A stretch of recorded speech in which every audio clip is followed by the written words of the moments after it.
Hello, welcome back. We're going to go through this concept of analysis of variance called the sum of squares among treatments. This is really where the rubber starts to meet the road and where, if you're just reading a book, things can get confusing. But I'll explain to you exactly what all this stuff means, and it's not very difficult. So, first of all, just remind yourself that this is the data that we have, the three different groups of ages from New York, Texas, and Oregon. And we have already calculated the grand mean, which is the mean of all of this data. And don't forget that ultimately we're going to end up calculating a sample mean from here. And we're going to end up calculating a sample mean from here. And we're going to end up calculating a sample mean from here. Now, in your book, you're going to notice they're going to use a lot of vocabulary. They're going to throw a lot of vocabulary at you. First of all, the three populations in our problem are the three, sets of people that live in these states beyond these samples. Everybody, all the females in those states, those are the populations.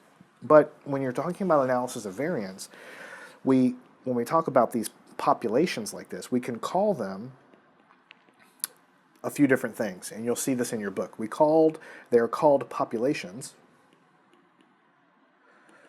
right? That's what I've been calling them so far. But they're also called treatments. I'll explain to you why in a second. They're also called groups.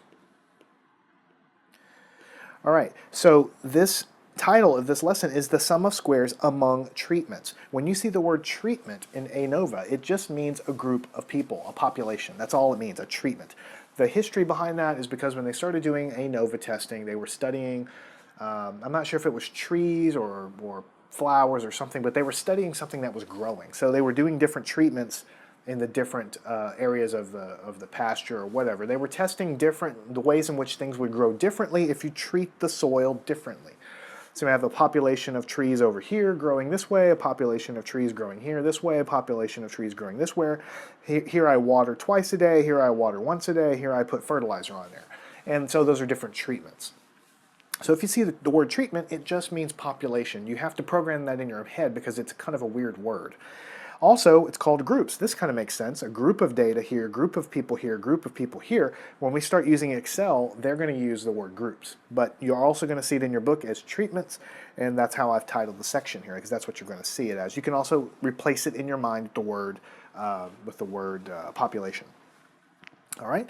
Now, I told you that we were studying the means, but we're going to be using the concept of variance to do it. It's called analysis of variance. So I want you to recall the simple variance formula. Now, if you haven't studied this in a long time, or if you're a little rusty, it might be a good idea for you to actually go back and watch my lesson on variance. But I'm going to kind of give you somewhat of a recap here, basically.